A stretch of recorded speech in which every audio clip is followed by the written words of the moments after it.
My name is Elena Brooks. I was 32, and if you'd seen me that morning, barefoot on the cold tile floor, hair twisted up with a claw clip I'd stolen from my office desk, you would have thought my life was uneventful in the safest way possible. The kind of quiet that feels like a promise. I was making eggs when my boyfriend, Mark Ellis, leaned against the counter pretending to help. He was great at that, appearing useful without actually doing anything. One hand hovering near the coffee grinder, a kiss pressed to my temple, that lazy grin like he'd personally invented domestic bliss. We'd been together almost 2 years, living together just over 6 months. Not long enough for engagement pressure, but long enough for habits to feel shared, like a language you don't realize you're fluent in until someone rips your tongue out. Butter melted in the pan, the toaster clicked. Mark hummed, off-key, comfortable.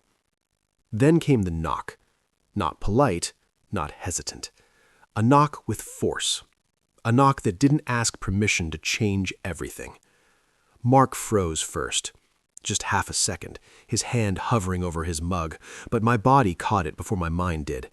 My stomach tightened. "Are you expecting someone?" I asked. "No," he said too quickly. The knock came again, faster, harder. I set the spatula down slowly. The eggs kept sizzling, absurdly loud in the silence. When Mark opened the door, the cold rushed in, and so did Lena.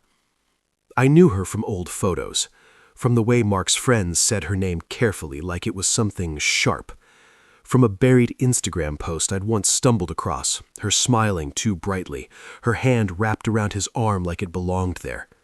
She was 29, pretty in a way that knew it. Long dark hair loose down her back, cheeks flushed like she'd run the whole way. And in her hand, a white stick. She held it like a weapon. Mark's voice cracked. "Lena?" Her eyes flicked to me, quick, measuring, then back to him. "I'm pregnant." No pause, no apology, just impact. The words shattered the room. Mark opened his mouth, closed it. Lena lifted the stick higher. I took 3 tests.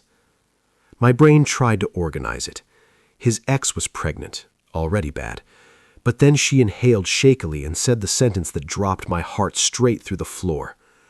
"I need a DNA test, because I don't know if it's yours or Evan's." Mark made a sound like something breaking.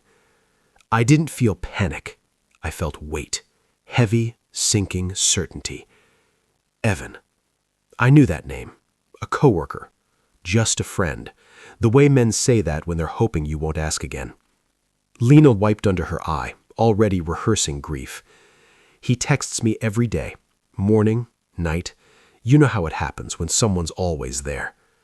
Mark's shoulders slumped. Not shock. Guilt. And that was the moment something inside me turned cold and exact. Shock is messy. Guilt is familiar. Guilt means choice. "Mark," I asked evenly, "what is she talking about?" He stepped aside and let Lena into our home like he'd practiced the motion. "I didn't know she'd show up," he said. Like that was the issue. Lena's eyes scanned the living room. Our framed photo by the coast, my shoes lined neatly by the door, his kicked off like always. Possession flickered across her face. "I'm not here to steal him," she said, softly, like she was doing me a favor. I almost laughed. Mark finally spoke. "It happened once, maybe twice." Once, maybe twice. The lie people tell themselves. I raised my hand, not angry, not dramatic, just enough to stop him. "Okay," I said. They both froze. "We get facts," I continued calmly. "If there's a baby, we confirm who the father is. We do a DNA test." Mark looked relieved. Lena looked panicked. "They said I have to be at least 9 weeks," she said. "Then we wait," I replied. Mark tried to hold me later. I let him. Not because I forgave him, but because I needed him predictable. When Lena left, I locked myself in the bathroom and gagged over the sink. Betrayal doesn't shake walls. It rearranges furniture. That afternoon, while Mark showered, I opened his tablet. Same password for everything. his birthday. Messages told the truth he couldn't. Miss you already. Last night was incredible. And then another thread. Evan Carter. Are you sure Alina won't find out? I screenshotted everything. Then I called my sister Noah, a nurse. How early can you do a prenatal paternity test? I asked. There was a pause. Elena, get out. Not yet, I said. I'm doing this clean. Then I called Evan. Hi, I said pleasantly. This is Elena Brooks. Silence. 5 minutes later, he called back, panicked. I didn't know he had a girlfriend, he said. I live with him. Then I asked the question that cracked everything open. Is your fiancé aware? He whispered. No. Her name was Maya. They'd been together 5 years, wedding in 4 months. And Maya was pregnant too. That's when I understood this wasn't chaos. It was a system. Over the next 2 days, Mark became gentle, attentive, apologetic. Lena became fragile, constant, strategic. And I became quiet. Because when people are lying, silence lets them hang themselves. The night before the clinic, Lena suggested skipping the test. Love is enough, she said. I took the phone from Mark's hand. No, I said calmly. Truth is enough. The next morning I sent one message. Be at the clinic. Bring Maya. The waiting room was too small for that many lies. When Evan and Maya walked in, Lena nearly collapsed. The doctor ran the tests. A week later we returned. Mark wasn't the father. Evan wasn't either. There was no baby. It had been a chemical pregnancy. And the fetal DNA belonged to someone else. A third man. A conference fling. The room went silent. In the parking lot, Mark reached for me. I left you the moment you lied, I said. And I walked away. I moved into my new place the next day. Therapy followed, not because I was broken, but because I refused to be. Strength doesn't always look loud. Sometimes it looks calm. Facts, boundaries, and leaving without begging. Because when someone shows you who they are under pressure, believe them. If you've never had to live beside someone while you're quietly detaching from them, you might think leaving is the hardest part. It isn't. The hardest part is pretending you're still the same woman in the same house while your mind is cataloging every word they say into 2 neat columns, truth and performance. For the next 2 days, Mark transformed. He became softer, quieter, careful in a way that felt rehearsed. He cooked dinner without being asked, folded laundry he'd ignored for months, touched my shoulder when he passed behind me, like he was checking whether I still belonged to him. Every gesture felt like a deposit in a bank he hoped I wouldn't audit. And Lena? Lena became a saint. Her messages flooded Mark's phone. I feel sick. I can't stop crying. I'm scared. They weren't really meant for him. They were meant for me. Like she was auditioning for the role of tragic heroine, and Mark, faithful to pattern, was already learning his lines. The first night after she showed up, Mark sat across from me at the kitchen table, fingers laced together like a man preparing for confession. I want you to know I'm taking responsibility, he said carefully. I didn't look up from my mug. What does that mean? It means, whatever happens, I'm here, for you, for the baby, if it's mine. For Lena, I finished. He flinched. Don't say it like that. Like what? I asked, finally meeting his eyes. Like the truth? He exhaled slowly, like I was making things harder than they needed to be. She's still a person, he said. She's going through something. She says she is, I corrected. His jaw tightened for half a second, then softened again. The mask slid back into place. I know you're hurt, he murmured, but please don't be cruel. Cruel? I almost laughed. Instead, I said calmly, we're doing the DNA test. He nodded too fast. Of course. But I could see it, the pressure building behind his eyes. Mark didn't want facts, he wanted forgiveness without consequence. Facts were dangerous. The next morning, I came home early from work, not because I felt sick, but because I needed quiet. The apartment was empty. Mark had left his tablet open on the couch, like a man who still believed privacy was optional. I didn't hesitate. The messages between him and Lena had multiplied, but what froze me wasn't fear, it was strategy. Lena, she's cold, she's going to leave you. Mark, she won't, she just needs time. Lena, if she leaves, you'll come back to me. Mark, stop. Lena, you said you missed me. Mark, I was stressed. Lena, then be stressed with me. I'm carrying your baby. Mark, maybe. Even her manipulation smiled. I screenshotted everything. Then my phone buzzed. Unknown number. Evan, please don't tell Maya. We can fix this. Fix. As if silence were a solution. I stared at the message until my thumb went numb, then replied with a single line. Where are you? He answered immediately. His office downtown. I didn't go yet, because men like Evan only tell the truth when lying becomes too expensive. That night, Lena called Mark again. He put it on speaker, like transparency could be performed. Is she there? Lena whispered. I'm here, I said, before he could answer. Silence. I just want to say I'm sorry. I never meant to hurt you. I leaned against the counter. Then why did you come to our home? A pause. I was scared. No, I replied calmly. You were controlling the story. Mark mouthed my name like a warning. Lena inhaled sharply.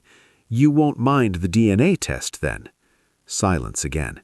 And silence always tells the truth. Of course, she said too quickly. I just wish you trusted me. That's not your job to wish, I replied. Then she turned to Mark. Can I come by tomorrow? I need support. Mark hesitated, and that hesitation told me everything. No, I said before he could answer. What? Lena snapped. You don't need to come here, I said calmly. We'll see you at the clinic. Mark ended the call, face flushed. Why would you say that? He asked. Because you're not her boyfriend, I replied. His mouth opened, closed. Performance failed. The next morning, while Mark thought I was at work, I drove straight to Evan's office. Glass building, expensive coffee, cheap ambition. Evan saw me immediately and tried to flee. Elena, I corrected, loud enough that heads turned. Now. We crossed the street to a cafe. He sat, shaking. If it's mine, I'll sign away rights, he blurted. I can't have a kid. Funny, because you already do, I said. His eyes widened. His wife, Maya, didn't know. That night wasn't a mistake, I continued. How many times? He swallowed. 4, maybe 5. And then he broke. She told me you were done, he whispered, that Mark was temporary. He showed me the messages. Months of lies. I forwarded everything to myself. Please, Evan begged. Maya can't know. She deserves to, I said quietly. And in that moment, any pity I had evaporated. That night, Mark said he felt terrible. Good, you should. Later, when Lena suggested again that the test wasn't necessary, I took the phone from Mark's hand. Truth isn't outdated, it's inconvenient. That night, I sent the final message that would make tomorrow impossible to rewrite. Be at the clinic, bring Maya. I slept peacefully for the first time in days, because the truth was finally walking into the room.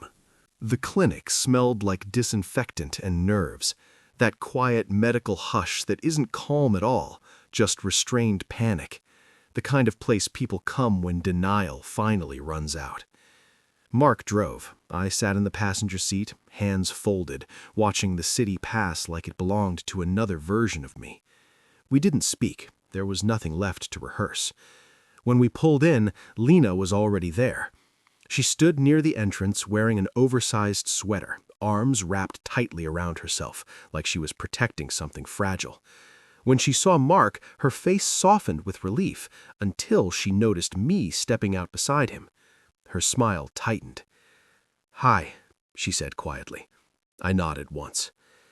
Inside the waiting room, the air felt too small for the number of lies that had gathered. Lena clung to Mark's arm. He let her. That told me everything. I checked us in calmly. The nurse smiled, professional and detached. "Have a seat. We'll call you shortly." Lena leaned into Mark and whispered something. His shoulders tensed. "What did she say?" I asked. "She's nervous," he replied. "You should be," I said, meeting Lena's eyes. Her softness cracked. "I'm carrying a child," she snapped quietly. "You could try having empathy." "I do, just not for manipulation." Before she could respond, the nurse appeared. "Mark Ellis?" Mark stood. "And Miss Brooks," the nurse added, glancing at me. "You'll be joining as well?" Lena frowned. "Why is she—" "Because this affects my life," I said, already walking. The exam room was stark, too bright. Lena sat on the edge of the bed. Mark hovered, unsure where to place himself. The nurse scanned the chart. "We'll need blood samples from all potential fathers." Lena stiffened. "All?" Before she could argue, the door opened again, and everything collapsed. Evan walked in. Behind him, Maya. The air left the room. Lena shot to her feet. What is she doing here? Maya's voice was calm, too calm. I could ask the same. Mark's face drained of color.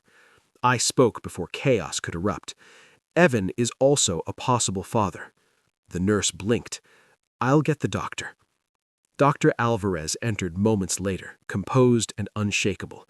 She listened, reviewed the file, then nodded. "We'll proceed correctly. All involved parties will be tested." Evan followed the nurse out, shoulders slumped. As the door closed, Maya looked at Lena. "By the way, I'm 12 weeks pregnant." The silence was absolute. Lena's knees buckled. She sat down hard. A week later, we returned for the results.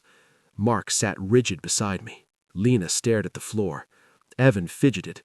Maya sat upright, hands folded, eyes sharp. Dr. Alvarez cleared her throat. "Mr. Ellis," she said gently, "you are not the biological father." Mark exhaled shakily. I felt relief, but also grief for the version of my life that had already ended. She continued, "Mr. Carter, you are also not the biological father." "What?" Evan blurted. Lena shot to her feet. "That's impossible." Dr. Alvarez raised a hand. "There's more." She turned to Lena. "Your test indicates a chemical pregnancy, a very early loss. You are not currently pregnant." Lena's mouth fell open. "But I had symptoms." "Stress and anxiety can mimic pregnancy symptoms," the doctor said calmly. Evan looked relieved. Maya looked disgusted. "So there's no baby?" Evan asked. "No," Dr. Alvarez confirmed. "However, the fetal DNA indicates a third contributor." The room tilted. I asked quietly, "Who?" Lena collapsed into sobs. "It was nothing," she cried. "A conference, just once." "Who?" Maya pressed. "Derek." That was it. Outside, Mark reached for me. "Please," he said, "after everything, we can fix this." I stepped back. "I left you the moment you chose to lie." Lena tried to grab my arm. "I need you." "You needed honesty," I replied, getting into my car. I didn't answer the calls afterwards, 36 of them. Lena tried to control the narrative online, a vague post, tears, victimhood. Maya ended it with facts and screenshots. The post disappeared, so did Lena. Mark tried apologies. I listened to none of them. I moved into my new place the next morning. Quiet, clean, mine. I started therapy, not because I was broken, but because I refused to stay in survival mode. My therapist said something I'll never forget. "You didn't stay calm because you're cold. You stayed calm because you were protecting yourself." She was right. Strength isn't always loud. Sometimes it looks like boundaries, facts, and walking away without begging. Because when people show you who they are under pressure, believe them.